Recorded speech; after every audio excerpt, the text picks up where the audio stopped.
اللہ تعالیٰ کا ارشاد ہے کہ وہ جس کا تم سے وعدہ کیا گیا ہے وہ ضرور ہونے والی چیز، یعنی قیامت۔ اللہ تعالیٰ کو قسمیں کھانے کی کیا ضرورت؟ لیکن اللہ اپنے بندوں پہ مہربان، اپنے بندوں پر مہربان، اپنے ان بندوں کی خیر خواہی چاہنے والے، یقین پیدا کرنے کے لیے، دلوں میں اتارنے کے لیے، مان لو بھائی، مان لو وہ دن آنے والا ہے۔ ایک قسم کھائی، دو قسم کھائی، آپ جب کسی بات کو تاکید کے ساتھ پیش کرنا چاہتے ہیں تو بس اوقات قسم کھا لیتے ہیں۔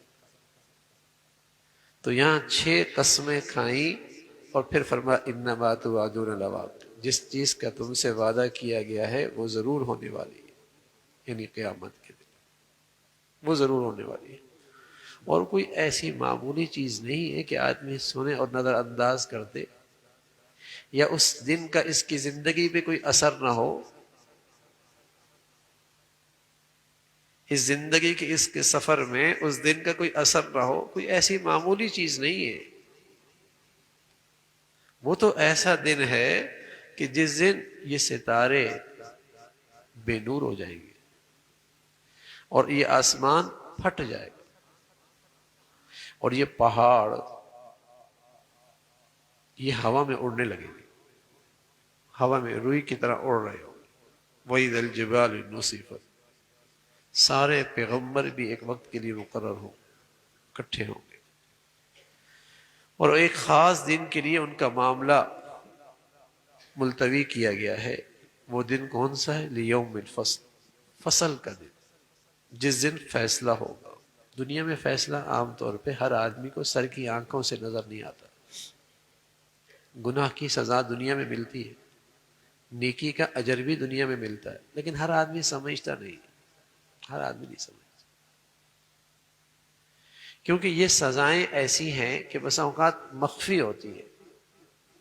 اس کے لیے نور بصیرت کی ضرورت ہوتی ہے، نور فہم کی ضرورت ہوتی ہے، وحی کی نور کی ضرورت ہوتی ہے۔ وہ ہر آدمی کے پاس ہوتا نہیں، وہ سمجھتا نہیں کہ سزا مل رہی ہے۔ لیکن کل قیامت میں جو سزا اور جزا کا معاملہ ہوگا وہ سر کی آنکھوں سے ہر آدمی دیکھے گا، ہر آدمی جان لے گا۔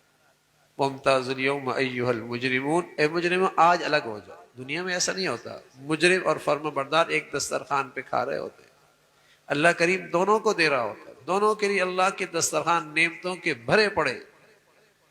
بس اوقات دیکھنے میں آتا ہے کہ ظالم کے دسترخوان پہ اللہ کی نعمتیں زیادہ ہیں، مجرم کے پاس زندگی میں نعمتیں زیادہ ہیں، تو آدمی دھوکہ کھا جاتا ہے۔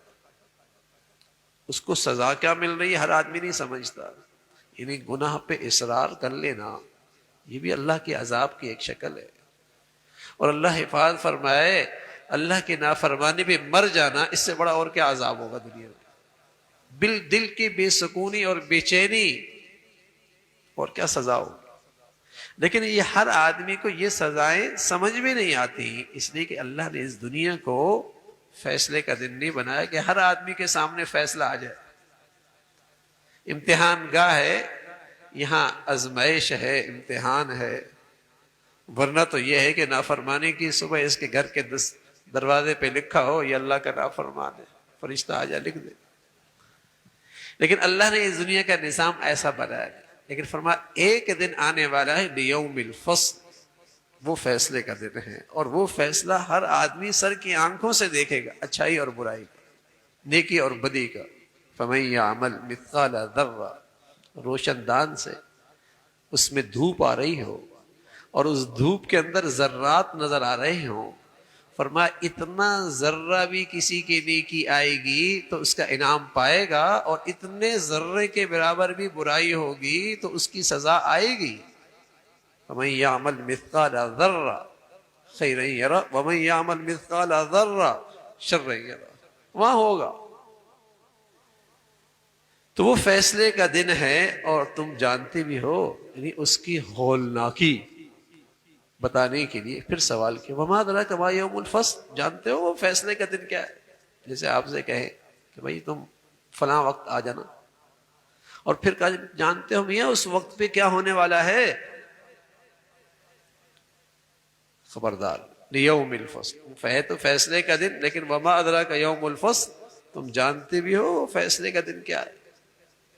ویل یومئذ للمکذبین، اچھا یہ آیت قرآن میں اس صورت میں کئی مرتبہ آئی، ویل یومئذ بڑی ہلاکت ہے حق بات جھٹلانے والوں کے لیے، بڑی ہلاکت ہے حق بات جھٹلانے والوں کے لیے، بڑی ہلاکت ہے حق بات جھٹلانے کے لیے۔ اللہ کے پاس الفاظ کی کمی کوئی نہیں، اس کے پاس تو الفاظ کے خزانے ہیں، اللہ کریم کے پاس تو الفاظ کے خزانے ہیں۔ قرآن میں ایک بار ایک لفظ آئے دوبارہ نہ آئے، اس کے پاس کوئی الفاظ کی کمی تو ہے نہیں، لیکن ایک ہی بات کو بار بار، اس لیے کہ قرآن معلومات کی کتاب نہیں، قرآن تربیت کی کتاب ہے، قرآن نصیحت کی کتاب ہے۔